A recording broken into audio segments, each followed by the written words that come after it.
নবী করিম সাল্লাল্লাহু আলাইহি ওয়াসাল্লাম যখন ইসলামের দাওয়াত প্রকাশ্যে দেওয়া শুরু করলেন, তখনই মানুষ তাকে পাগল, তাকে কত ব্যঙ্গ বিদ্রূপ করত, তাকে অবমাননাকর উক্তি প্রদান করত। সেই কথাগুলোকে আল্লাহ তাআলা কোরআনের মধ্যে উল্লেখ করে দিয়েছেন।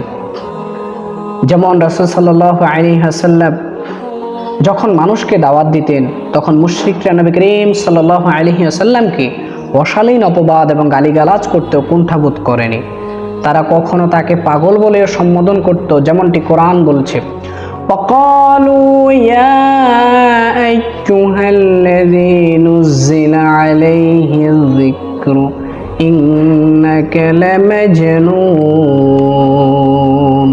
তারা বলে, হে ওই ব্যক্তি যার প্রতি কোরআন অবতীর্ণ হয়েছে, তুমি তো অবশ্যই পাগল। কখনো কখনো রাসূল সাল্লাল্লাহু আলাইহি ওয়াসাল্লামকে জাদুকর বলতো এবং মিথ্যার অপবাদও তারা দিত। কোরআন বলছে, ওয়াজিবু আন জাআহুম মুনযিরুম মিনহুম ওয়াকালাল কাফিরুনা হাযা সাহিরুন কাযযাব। আর তারা বিস্ময় বোধ করলো, তাদের কাছে তাদেরই মধ্য হতে একজন সতর্ককারী এসেছে।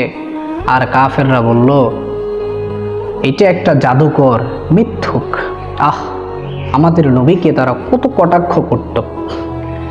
এই কাফিররা রাসূল সাল্লাল্লাহু আলাইহি সাল্লামের অগ্রভাগে ও পিছনে ক্রোধান্বিত এবং প্রতিহিংসা পরায়ণ দৃষ্টিভঙ্গি ও মন মানসিকতা নিয়ে ঘোরাফেরা করত।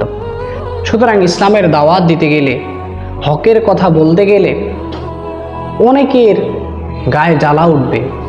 তারা হয়তো আপনাকে পাগল বলবে, আপনার মাথা আউট হয়ে গিয়েছে এমন বলবে, আপনাকে ব্যঙ্গ বিদ্রূপ করবে, আপনার পেছনে সমালোচনা করবে। সমস্ত কিছুতে ধৈর্য এবং আল্লাহর উপর যদি ভরসা থাকে, তাহলে সব কিছুতেই বিজয় অর্জন করা সম্ভব। কারণ এই শিক্ষাটাই আমাদের রাসূল সাল্লাল্লাহু আলাইহি সাল্লাম আমাদেরকে দিয়ে গেছেন।